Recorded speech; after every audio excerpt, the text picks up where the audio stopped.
I messed up today by telling my husband that I had a pimple. Hello, everyone. I am a 37-year-old female. I am not really a Reddit user, but I am in need of one or several impartial third parties regarding a pimple I got and what happened after I told my husband about it. 3 days ago, I felt something uncomfortable in my private area while being intimate with my husband, who is 35 years old. It was late, so I decided to get some sleep and try to examine it the next morning. The following day, I took a mirror and found a white, hard, smooth, uncomfortable lump about the size of a pea on the labia minora, close to my entrance. This has never happened to me before, and when I consulted Dr. Google, it basically indicated that I either had a cyst, a sexually transmitted infection, or cancer. So I quickly called my actual doctor and scheduled a last-minute emergency appointment for the following day. The receptionist was very nice and mentioned that it sounded like a pimple and not to worry too much. The next day came, and lo and behold, the bump and all discomfort disappeared. I was relieved, but still decided I should go to my appointment to be sure. Here is where I feel I messed up. My husband works from home, and I told him I would be going to a gynecologist appointment, so I would let our children play video games after school to avoid disturbing him. I would not have said more than that, but he literally asked me what I was going there for. I told him about the bump, what Google said, what the receptionist said, and tried to make a light joke about it by saying, "Just so you know, if they find anything, there will be divorce papers." He did not laugh but maintained a very stoic face and told me he agreed. The atmosphere was not good, everyone. I shook it off and went back to cleaning up the house before picking up the kids, as I always do. The appointment took longer than I expected, but I cannot complain because she is the most popular gynecologist in town, and I was getting squeezed in last second. She came in, examined me, and told me it was most likely a sebaceous cyst or pimple, and that it had resolved itself so well that she could hardly tell where it had been. When I mentioned that I was worried because I did not know pimples could occur there, she essentially told me that skin was skin, and if I ever needed to, I could take an intimate photo and send it to her through the patient portal. That way, she could message me whether or not something looked exciting down there. She did not charge me any money at all, and I left with a bounce in my step, calling my husband to tell him how it went and to find out how the kids were doing. I finished talking and could feel his silence. He was not okay even after hearing this news. I feel extra strange now, as if he is upset with me and I do not know why. I ended the call and rushed home to make it in time for dinner. My husband had to work late, but before he went into his meeting, he asked me for some kind of test result he could see. I told him the doctor did not end up testing me, but I could show him the appointment notes on the patient portal that she had written. He looked, seemed satisfied, and went back to work, so I delivered his dinner and handled the bedtime routine with the kids alone. You're probably thinking that he is acting upset and strangely because he thinks I have cheated on him. That is what I thought until I reflected more deeply. We both work from home. I am mostly a stay-at-home mom, but I am also in the middle of writing and illustrating my first children's book. I do not go out anywhere except to the backyard to take care of our pet chickens or to the school to drop off and pick up our children. Picking up takes anywhere from 45 minutes to an hour.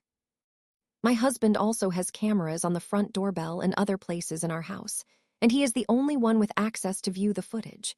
He told me it costs extra to add me and allow me to see the footage as well. He also has this thing called Firewalla, which I believe can see what devices are being used in our home and what they are doing. I am not tech-savvy at all, but this is another device I do not have access to. All of this has me feeling extremely suspicious, so by the time my husband came out of his late-night meeting, I was fuming. I hopped in the shower while he decompressed in the living room, closed the door to get dressed, and did not come back out or open the door. He chose to sleep on the couch, and since picking up on my current angry introspection, he has made 0 attempts to talk to me about it, using the couch as his new bed every night. I am happy to provide more information in the morning if anyone needs it. For now, I need to try to sleep. To summarize, I told my husband I got a pimple in my private area, and now I think he has cheated on me. Update, first and foremost, I want to wholeheartedly apologize for not putting in paragraphs when I wrote this. It was very late or early, and I did not think this would get so much attention. I fixed it, I hope. So again, I am sorry about that. I want to provide a little bit of background before I discuss how our conversation went. For starters, my husband and I were in therapy together last year because of how destructive our communication is when we are both upset. It is the same tired pattern. I bring up a behavior or action he did in the present day, and he gets immediately aggravated. I try to keep the focus on the current problem, and he starts bringing up grievances he has from anywhere between 1 to 12 years ago. Feelings get ignored by both of us because he is on the attack and arguing semantics about the past as if it is evidence, while I am trying to get a straight answer for the present day. All four horsemen show up, everyone. It sucks. The therapist said all of those old arguments need to stay in the past, and those hurts need to be acknowledged but also let go, because there is no way to move forward and heal if you keep dragging yourselves backward all the time. She also discussed the wheel of power and control with me, privately, when I told her I caught him lying about putting a GPS tracker on our car. At that time, the flags were pink, not red, and I really thought we could work through this. So this morning, I approached him and asked if we could talk privately in the bedroom. I was nervous and praying we could get through this conversation with calm respect for each other. We even recorded it on his phone because he has claimed multiple times that I am manipulative. I hope he listens to it. I told him I felt he had been really weird and cold when I informed him about the pimple and afterward when I confirmed it and showed him the doctor's notes. He became immediately aggravated and raised his voice, saying, "Of course I was. I thought you were telling me I was diseased." I brought up how we are both literally home all of the time except for when I go to pick up the children, and how he has the only access to the cameras. I also stated that I wanted access to the camera footage as well.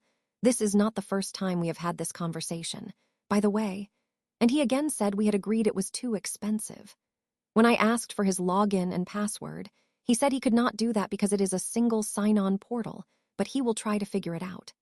The surveillance system he uses is Wise Lab, and if anyone has helpful information about that, I would greatly appreciate it.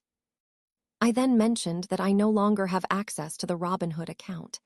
This account contains the majority of our savings, which we intend to use to try to move out of Florida.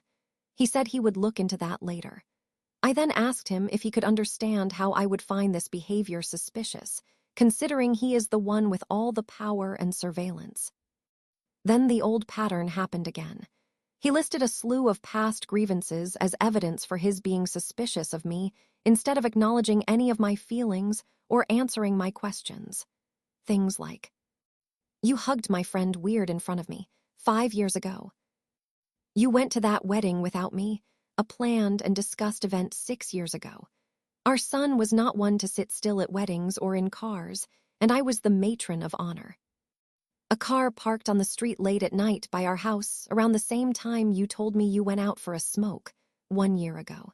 I literally knew nothing about that car until he was shaking with anger and showing me camera footage. You were gone all the time when you did theater. My last play was in 2013, a solid 3 years before we had children." There were more, many more. I had sworn to myself last year that if this pattern recurred, I would be done, and I knew as each grievance was addressed, he had another ready to bring up until we both reached a boiling point. I said I had had enough. I was done. This discussion was not helpful or on topic. I wanted to separate, and if he was willing to return to our therapist together, I would agree to do that, but for now, I was finished. He agreed until he realized I meant a separation that goes further than just the bed and the couch. "You cannot kick me out. This is my house." I told him this is my house too. My money was used for half the down payment, and my name is on the deed. I then reminded him that his parents have a large, quiet house where he can stay and get work done, whereas my mother is currently housing and caring for my grandmother, who broke her hip last month. He has somewhere to go. I do not. He tried a few more times, but I made the difficult decision to hold my ground until he packed a bag and called his mother. We have therapy on Tuesday, but this is where I will be leaving you, Reddit. I thank you all for reading, and I will try to respond to some of you after I complete the bedtime routine with the children.